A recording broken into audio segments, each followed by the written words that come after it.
Fala pessoal, tudo bem com vocês? Sejam muito bem-vindos ao nosso canal Filosofia Capital. Bora para nossa análise de hoje, pessoal. Galera, deixem um like e compartilhem com um amigo de vocês o nosso canal, né? Se vocês têm dúvidas, escrevam aqui nos comentários que eu vou estar respondendo. Galera, é o seguinte, é Hoje, né, o nosso mini índice, o nosso Ibovespa, né, ele renovou a máxima, tá? Então, renovando a máxima do topo histórico, tá, galera? Eu acho que foi de sexta-feira, né? Isso, de sexta-feira, porque ontem ele não performou tão bem, né? Ficou mais no negativo, mas hoje renovou de novo a máxima, né, galera? Então, bora colocar aqui. Obviamente que eu já coloquei as minhas Petax, tá? Hoje as bolsas elas estavam um pouco mais flat, tá, galera? Mas mesmo assim performando para alta. No setor de energia, o nosso petróleo, né, e a gasolina caindo, tá, galera? Isso aqui, se eu não me engano, deu a nossa Petrobras, né, um sentido um pouco mais negativo, tá? E metais negativo, né, pessoal? Inclusive a prata ela tá caindo 2,19 agora, né? O ouro 1,72, né? E o nosso Ore, que seria a nossa minério de ferro, né? Ele também ele ficou flat durante a manhã, tá? Ele ficou um pouquinho mais flat, mas eu acho que ele estava um pouquinho mais negativo. Mas não saiu disso, né, pessoal? Então, galera, para nossa análise diária, a gente viu nosso mini índice, ele conseguiu renovar as máximas, tá, pessoal? O fato é que ele já estava num gap de alta, né, justamente com as nossos índices um pouco mais positivos, tá, pessoal? Aqui está o nosso micro S&P 500, né? Micro S&P tá aqui, né? Micro S&P, então ele é o WSP FUT, né? Micro S&P já estava numa positivo, né? Trabalhando de forma positiva. E foi o seguinte, galera, a gente viu que nossa bolsa ela estava perto do nosso topo histórico, tá? Inclusive ali eu acho que o nosso Ibov, não, eu achei que ele tivesse já rompido a máxima logo no primeiro instante, mas não, ele demorou um pouco, né? Ele, até 10h30 ele já veio aqui para o nosso topo histórico. Mas o que eu quero salientar para vocês aqui, né? Então a gente tem o POC e o ajuste aqui embaixo. Ele nem conseguiu tocar aqui, mas essa aqui era o melhor cenário de compra, né, galera? A gente tem aqui que ele criou uma liquidez logo na manhã, tá, pessoal? O que eu entendi, deixa eu começar aqui, né, com essa liquidez um pouco menor. Então aqui às 9h30, praticamente 9h30, a gente teve uma operação, né? Então a gente tem uma liquidez aqui que ele sobe um pouco, volta nela para vir desafiar de novo, né? E não conseguiu passar tanto, né? Mas aqui ele já meio que falou para o mercado o que ia acontecer, né? E essa aqui, que é o Liquid Sweep, né? Que eu falo para vocês que é a varredura de liquidez, foi um movimento revelador, né? Mas até então, né, nós não sabíamos que isso aqui ia acontecer. O mercado ele aumentou essa liquidez, tá? Então ele deixou essa liquidez aqui, tá? E depois ficou meio que esperando o mercado à vista abrir, né? O mercado à vista abriu, olha só, tudo basicamente na alta, né, pessoal? Tudo na alta. O que era para ser feito?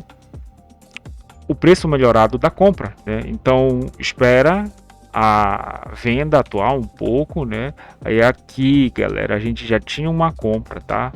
Ele veio aqui, tocou até então no POC, né, do dia. Depois voltou para pegar uma liquidez melhor e fez o liquid sweep, né? Então essa movimentação que eu falo para vocês, que é uma movimentação verdadeira, né, que ela varre, veja só, ela está varrendo toda essa liquidez, né?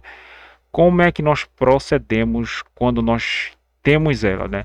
Ou nós fazemos um scalp aqui já para fazer, né? Já para romper essa máxima, tá? Já para romper essa máxima, porque tá um movimento bem verdadeiro. Inclusive, nós tivemos até uma barrigada que a gente fala, né? Para depois vir a subida aqui, que os nossas ações, nossos índices, os ETFs, eles fizeram a mesma coisa praticamente, né, galera? Então, fizeram essa movimentação para aí sim subir, né? Então, isso aqui é arbitrado com o nosso mini índice, né?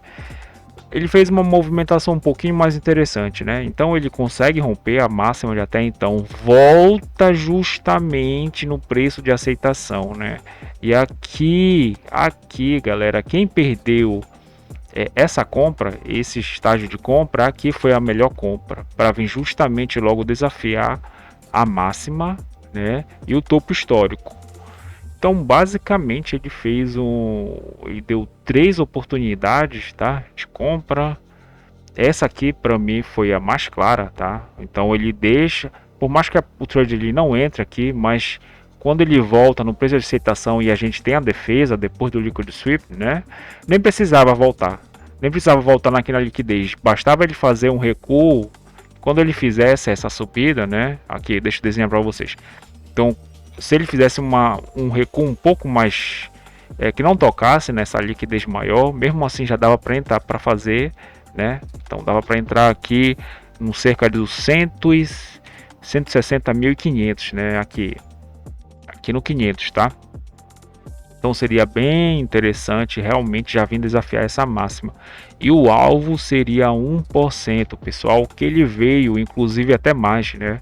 Ele bateu aqui na nossa amplitude média diária, tá? Ele só tocou nela e basicamente veio buscar as médias de novo, né, pessoal? Então ele fez uma movimentação aqui bem interessante, buscando, quase tocou no 161.500, né? Tá bem aqui, né? 161.500. Mas aqui no 1% já estava bem interessante, né? De largar ou pelo menos fazer uma parcial, tá? Fazer uma parcial. Aqui já está um pouco mais puxado para a gente comprar, porque aqui a gente tem, né, a amplitude média diária e também o índice de volatilidade aqui, né? Que ele fala para esta hora qual é o preço que está sobrecomprado e sobrevendido, né? Que é um cálculo que ele é feito, tá? Pegando pelo menos, eu acho que tem aqui 60, deixa eu verificar aqui, 21 pregões, né? Então, dias corridos puxado, 21 pregões, tá?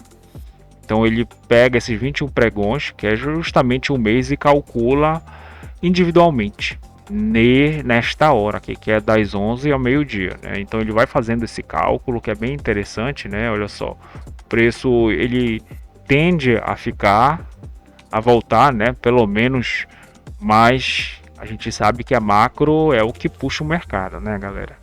Então, basicamente foi isso, e a gente teve a abertura do mercado americano, olha só, né? As ações, índice ETF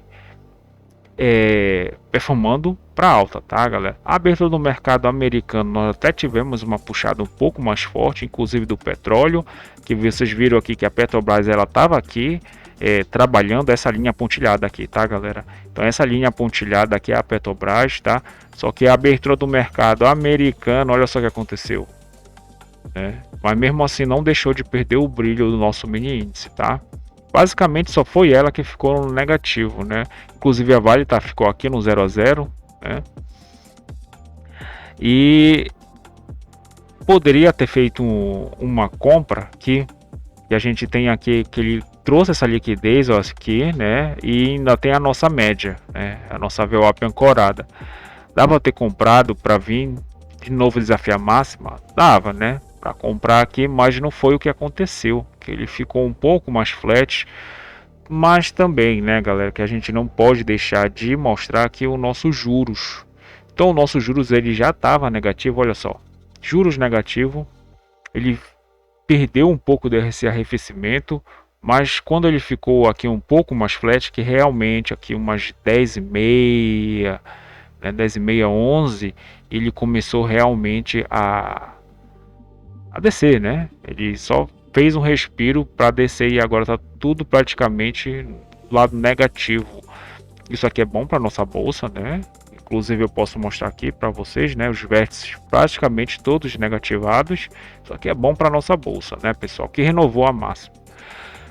Dólar, galera, o dólar ele fez uma movimentação juntamente com os nossos pares do Forex, tá, pessoal? Primeiro, a gente viu que o dólar ele estava um pouco mais para alta, tá? Até umas 10h30, mas depois, pessoal, aqui nos nossos pares, né?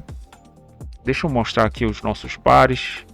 Aqui, pronto, né? Então, a gente viu que ele estava um pouco mais ganhador, né? Essas moedas, as mais fortes e as nossas emergentes, né? Parceiras, elas estavam meio que ganhando do real, tá?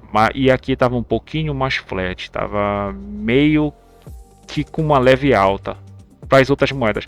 Mas depois nós tivemos arrefecimento delas, principalmente puxado pelo iene japonês, tá? Que ele geralmente ele sai na frente, né?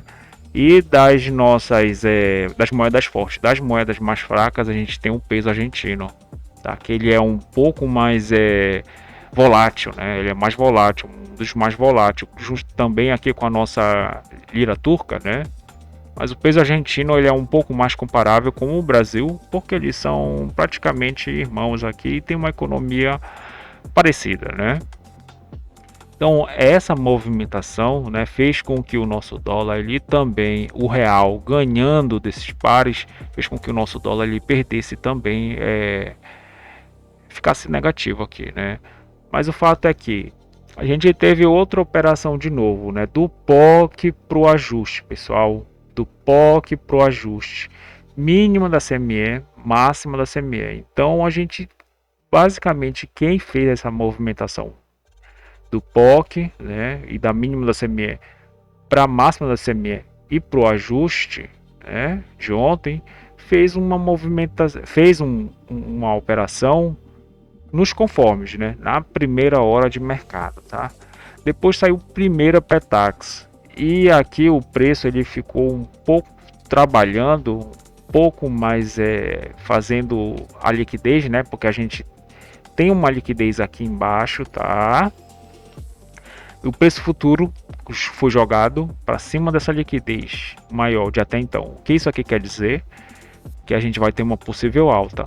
Mas essa alta foi embargada literalmente com o nosso real ficando mais forte, tá? Quando ele jogou essa Petax, né, a gente tem uma Petax compradora, tá? Primeira, mas a segunda é sempre a confirmação, né, galera? Então ele jogou a segunda aqui abaixo, já maior a liquidez inclusive da Petax, né? A gente viu uma liquidez que estava aqui, né? Então ele não conseguiu deixar pelo menos a liquidez maior ou na Petax ou um pouco acima, né? E deixou abaixo do preço futuro. O que os players fizeram, né? Então a gente viu aqui a defesa da venda, inclusive no preço futuro. Então ele veio buscar, né?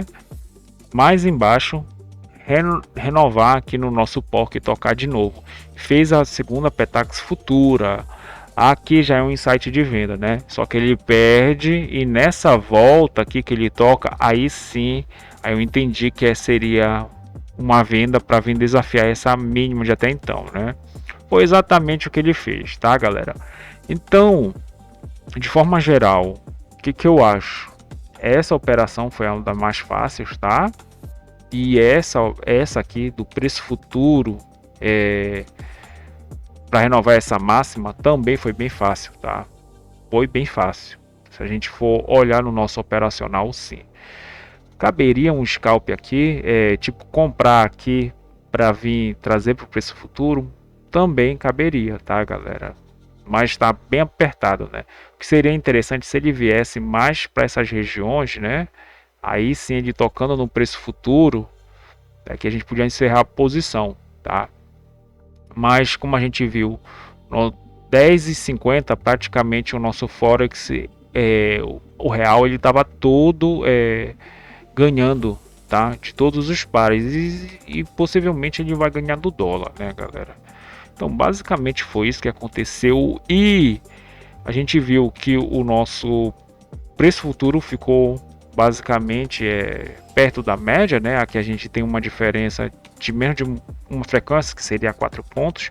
Então ele fechou a simetria de hoje, né? Que ele conseguiu tocar, né? Ele não está conseguindo trazer a VWAP da Petax até então para nossa VWAP diária, mas está bem perto, né, galera? Colocou o preço futuro, então basicamente ele fechou. Não está tão fechado assim, né? Mas está dentro de uma frequência e isso é que importa. O nosso preço o D+1, que é a nossa Petax final, está aqui embaixo. Deixa eu mostrar para vocês aqui as nossas Petax. Então a gente viu que ele devolveu uma diferença de basicamente 13 pontos, né? 13 pontos e meio de uma Petax para outra, tá? Isso aqui já torna uma Petax mais vendedora, né? 10 pontos já é uma, como eu posso dizer para vocês, já é uma puxada um pouco mais forte, né? Abaixo de 10 não é tão forte, mas se ele fizesse 10 e mais 10 aqui, aí a gente ia ver o nosso dólar correr, tá? Um pouco mais. Mais de 20 é tendência franca, tá? Então basicamente ele fez isso, né? E a gente viu nosso caso tá de 33 pontos, basicamente, né? Então na margem de erro nós erramos 2 pontos, que é o nosso estudo sugerido que ocorre meio-dia, que é desta Petax para esse Petax, que é o spot do dia, né? Que é justamente essa aqui, conforme eu mostrei para vocês. Então basicamente foi isso, galera. Se inscrevam no canal, tá, pessoal? Deixem um like, compartilhem com um amigo de vocês dúvidas. Escreva um comentário que eu vou estar respondendo. Pessoal, até mais. Valeu!